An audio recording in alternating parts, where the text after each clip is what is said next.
Good morning. Welcome back to Bookie Monsters. My name is PK. It is Thursday, October 10th, 1010. And today we are looking at the new releases that have been published this week in fantasy and science fiction.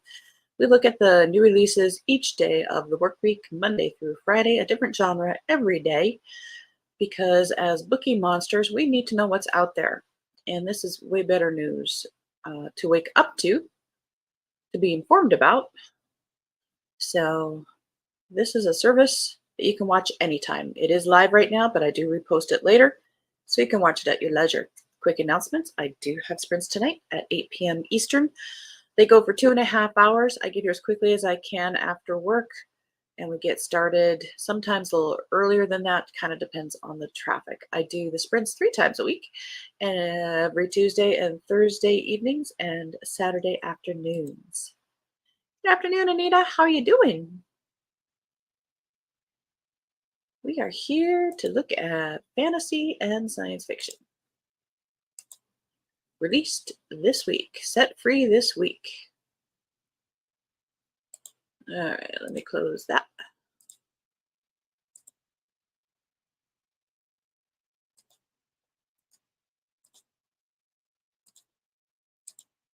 First up, The Stone Witch of Florence by Anna Roche. 1348. As the Black Plague ravages Italy, Ginevra de Gasparo is summoned to Florence after nearly a decade of lonely exile. Ginevra has a gift, harnessing the hidden powers of gemstones. She can heal the sick. But when word spread of her unusual abilities, she was condemned as a witch and banished. Now the same men who expelled Ginevra are begging for her to return. She obliges, assuming the city's leaders are finally ready to accept her unorthodox cures amid a pandemic. But upon arrival, she is tasked with a much different mission. She must use her collection of jewels to track down a ruthless thief who is ransacking Florence's churches for priceless relics, the city's only hope for protection. If she succeeds, she'll be a recognized physician and never accused of witchcraft again. Right. But as her investigation progresses, Ginevra discovers she is merely a pawn in a much larger scheme than one she's been hired to solve, and the dangerous men behind the conspiracy won't think twice about killing a stone witch to get what they want.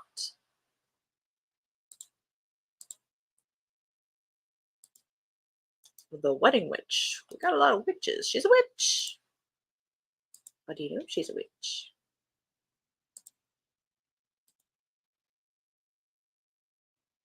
Good, thanks. And me, I'm okay. I'd be okayer if it were the weekend. But it's Thursday. This is by Aaron Sterling. Bowen Penhallow has always been a loner, studying dark and ancient magic on a mountainside in Wales. He prefers it that way. But when his friend Colin, who happens to be a ghost, asks him to attend a Yuletide wedding at a grand estate deep in the Welsh countryside, Bowen reluctantly agrees. Tamsin Bly is not a witch, but she makes her living off of them. As a procurer and seller of magical items, Tamsin's business is not always above board. But she's been trying to fix that, mostly. Bowen is an occasional customer, as well as the star of several of Tamsin's dirtiest dreams. But she's been around enough witches to know that as a human, getting involved with one is not the smartest idea. She's finagled an invite to the witchy wedding of the century in the hopes of finally making a score big enough to retire.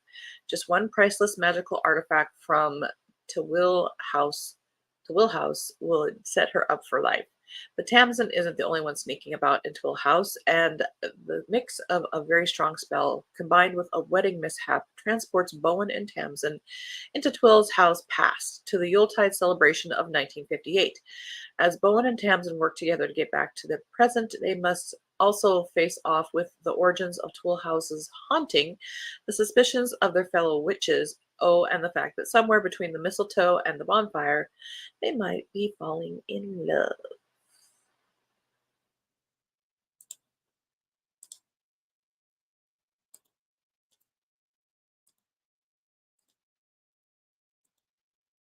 Hi, Miss Blogger. How you doing?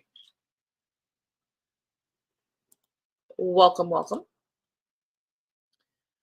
Red in Tooth and Claw by Lish McBride. Fallon Kelly's grandfather is dead. She's alone in the world and suddenly homeless, all because the local powers that be don't think a young man of 16 is mature enough to take over his grandfather's homestead. And that's with them thinking Fallon is a young man. If she revealed that her grandfather had been disguising her for years, they would marry her off at the first opportunity. The mayor finds a solution that serves everyone but Fallon. He hires a gunslinger to ship her off to the settlement, a remote fort where social outcasts live under the leadership of his benevolence Gideon Dillard. It's a place rife with mystery, kept afloat by suspicious wealth. Dillard's absolute command over his staff just doesn't seem right, and neither do the strange noises that keep Fallon up at night. When Fallon finds the body of a settlement boarder mangled by something that can't possibly be human, it's clear something vicious is stalking the Palisades. And as settlement boarders continue to drop like flies, Fallon knows she must escape to evade the creature's wrath.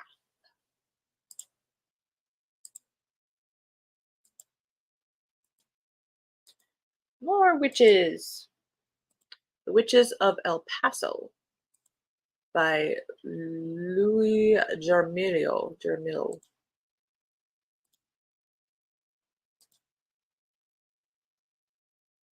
If you call the witches, they will come.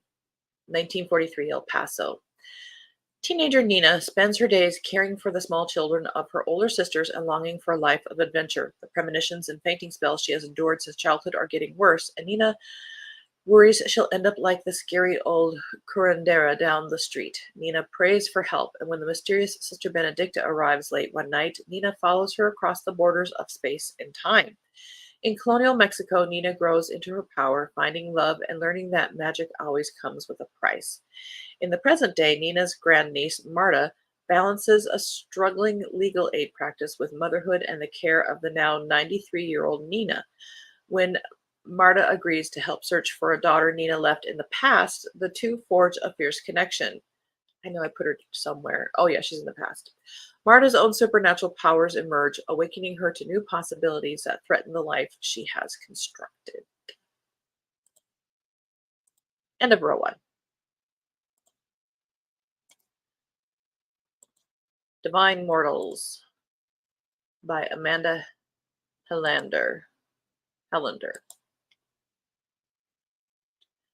Blessed by the gods, Mona Arnett has the unique ability to divine soulmates, but she refuses to seek out her own until she learns the king is dying without an heir, threatening the royal line and the world's access to magic. Tasked with naming his future queen, Mona discovers the king's soulmate is her. A royal match is the last thing Mona wants, especially when she starts falling for the king's closest advisor, so she lies, cheats, and contends with scheming gods to hide the truth. But when this high stakes Game of Thrones leads to murder, survival, and the fate of the kingdom will depend on her finding the courage to face her destiny. No,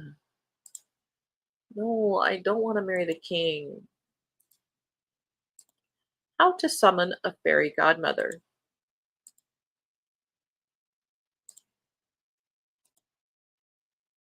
Good morning, Emily. By Laura J. Mayo. If a fairy godmother can get one sister into a marriage, getting another out of one should be easy. Lady Theodosia Balfour has certainly gotten the short end of the stick. Her stepsister, the newly crowned Princess Beatrice, is telling everyone in polite society that Theo, her sister, and their mother are evil, wicked, and horrid people who treated her like a slave. Though Theo knows this isn't exactly true, it seems her life is thoroughly ruined by the rumor. With the Balfour family estate on the verge of bankruptcy, Theo's only path forward is a forced betrothal to the Duke of Snowbell, a foul-tempered geezer who wishes only to use her as a broodmare for spare heirs. Desperate for help, Theo clings to the only thing that might save her, a rumor of a fairy godmother, one that supposedly helped her stepsister secure a prince. After discovering a way to summon a fairy in Beatrice's old room, Theo thinks her prayers have been answered, but the fairy she meets isn't at all what she imagined. Drop dead gorgeous, incredibly cunning, and slightly devious, Cecily of the Ash Fairies is much more interested in gathering powerful favors and smoking her pipe than providing charitable magic for humans in a bind. Before she receives magical assistance, Cecily sets Theo to three tasks, seemingly to prove that Theo is a selfless and kind person. Helping her along the way are Cecily's familiars, the flirty human turned mockingbird Phineas and the aloof Khazra, a fox shapeshifter who should not be as handsome as he is for someone with such cunning remarks. The one thing has nothing to do with the other. As Theo works on her tasks, she shockingly finds kinship with the magical creatures she's helping and starts to wonder if a continued life among her human peers is what she really wants after all. How strange.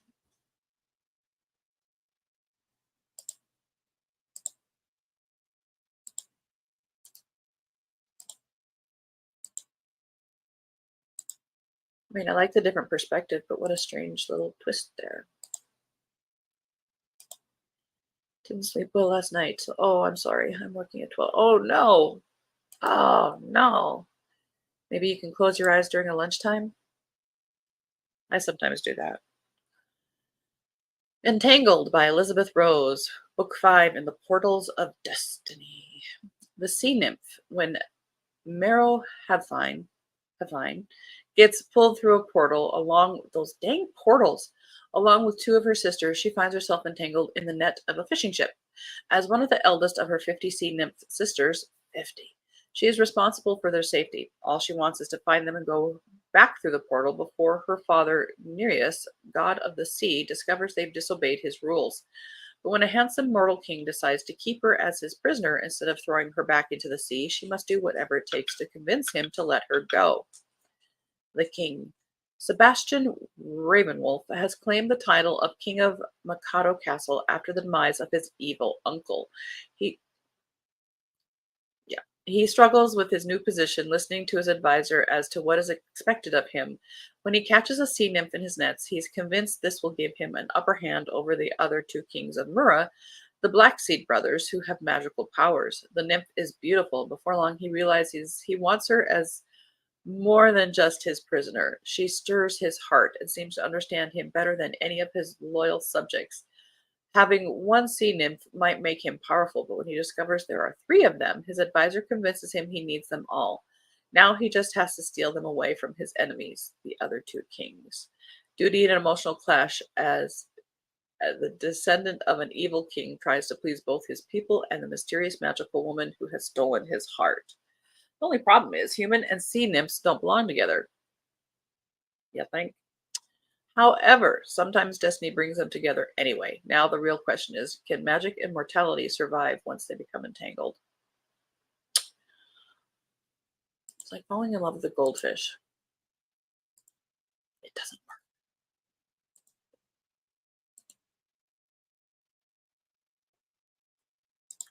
Coffee was required. Hey, Storm.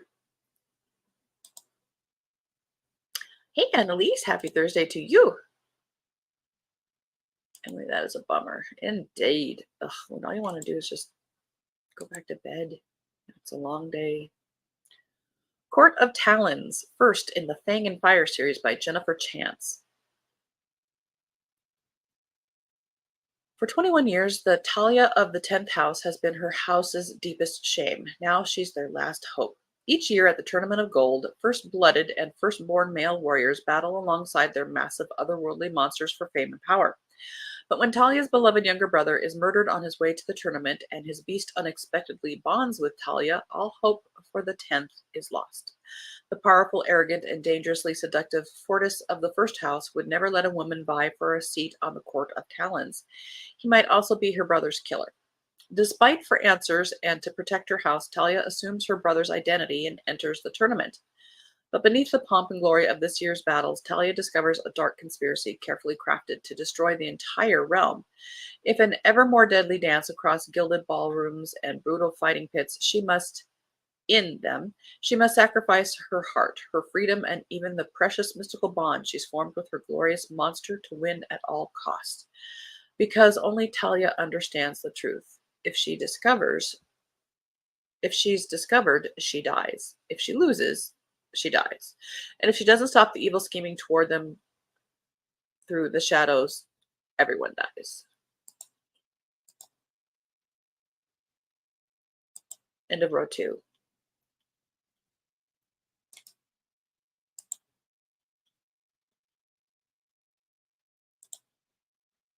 Blood of the Old Kings by Sung-il Kim, and translator is Anton Her.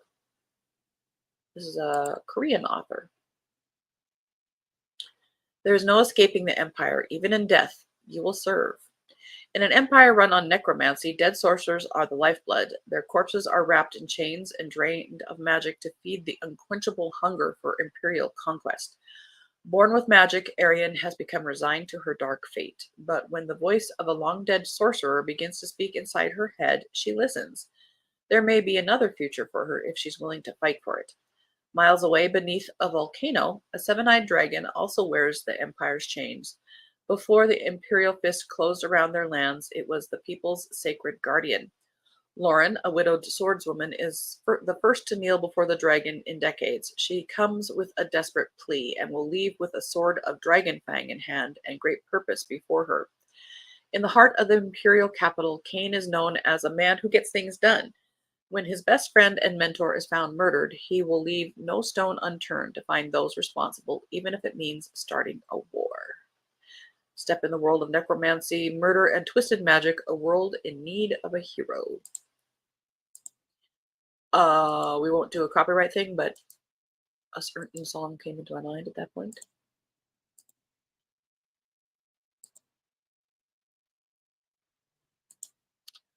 The Reign of Rose, the Sacred Stones series or trilogy. This is third in that. This is by Kate Golden. They must save the world, but can they also save each other? Cain Ravenwood, king of Onyx Kingdom, would go to the ends of the continent for Arwen Valendale, but what if she's beyond even that?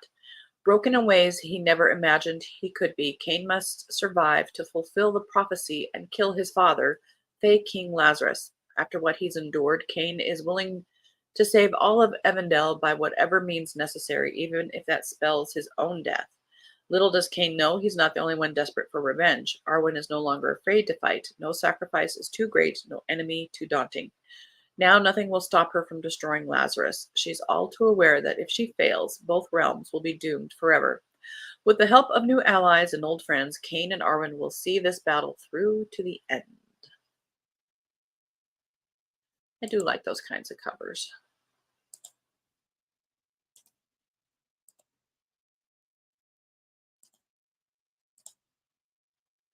The Mountain Crown, The Crowns of Ishia, Book 1 by Karen Lawachi. This is a Dragon Rider quest. Mika must capture a king dragon or die trying. War between the island states of Kataka and Masmor have left no one unscathed. Mika's nomadic people, the Baswan, are driven from their homeland by the Katakans. Those who remain were forced to live under the Katakan yoke to serve their greed for gold alongside the dragons with whom the Baswan share an empathic connection. A decade later, and under a fragile truth, Mika returns home from her exile for an ancient necessary rite, gathering a king dragon of the Crown Mountains to maintain balance in the wild country. But but act of compassion toward an imprisoned dragon and Lily, a Katakan veteran of the war, soon draw the ire of the imperialistic authorities. They order the unwelcome addition of an enigmatic drinking game Baswan trader named Raka to accompany Mecca and Lily to the mountains. The journey is filled with dangers both within and without. As conflict threatens to reignite the survival of the Baswan people, their dragons, and the land itself will depend on the decisions, defiant or compliant, that Mecca and her companions choose to make. But not even Mecca, kin to the great dragons of the north, can anticipate the depth of the consequences to her world.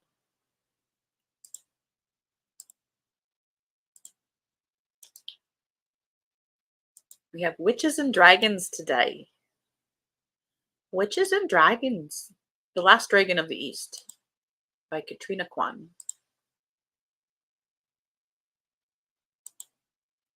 Hi, Mary. It's okay. Sleeping is good. I would. Inspired by Chinese myths of ancient dragon gods. At the spry young age of 25, Asai has led a quiet life, keeping the family tea house up and running, even if that means ignoring the past due notices and taking care of his ailing mother. But he has a not so secret gift that he's parlayed into a side career. He was born with the ability to see the red threads of fate between soulmates, which lends itself nicely to matchmaking. Sai has thus far been content not to follow his own thread, the only one he's ever seen that's gray and fraying. But Sai's ordinary existence is about to be turned upside down by a pair of shining dragon scales when his mother's doctor sells them to him, claiming them as a miracle cure. Sai is pretty sure he's being scammed. When the medicine actually works and the terrifying, ruthless emperor catches wind, Sai is thrust into the world for a dragon long thought extinct, and they will lead him into the throes of a brewing war and deep into foreign lands, facing down challenges both magical and mortal on an unexpected adventure. But for the very first time, his own thread of fate begins to move. He may be able to solve the mystery of his fated one at the other end of the line. End of row 3. That was row 3. Yes, row 3. Last one. Fledgling. The Keeper's Record of Revolution by S.K. Ali. Book 1 in the Keeper's Records of Revolution. There we go. Would you trade love for peace? Reza of Upper Earth has lived a life of privilege and acquiescence. Ever dutiful, she accepts her father's arrangement of her marriage to Lian, crown prince of the corrupt volatile lands of Lower Earth. Though Lian is a stranger, Reza knows the wedding will unite their vastly different worlds in a pact of peace. An infusion of Upper Earth technology will usher in the final age of enlightenment, ending war between humans forever. Or is justice more urgent? Newly released from imprisonment, Nada of Lower Earth has found her own calling, disrupting the royal wedding. Convinced her cousin Lian's alliance with Upper Earth will launch an invasive, terrifying form of tyranny, Nada sets out undercover to light the spark of revolution. When Reza goes missing a week before the wedding, all eyes turn to the rebels, including Naif, Nada's twin brother, a fugitive on the run. In Naif and Reza meeting, the long-simmering animosity between their worlds slowly burns away into something unexpected. But the crown prince wants his bride and future back. He will go to the ends of the earths to reclaim them. And that is it.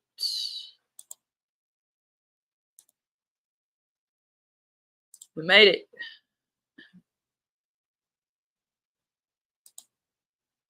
We love dragons? Awesome. There's so many out there. We have recommendations. Emily has recommendations. Annalise says, hi, Mary. Hi, how are you? Long time no see. I'm okay, been sick and slow. Oh, no. How are you? Oh, Annalise. Feel better. And how's your bunny? I'm good. Busy doing craft shows, some travel too. Indeed. She's been a busy girl. All right. That is all we have time for today.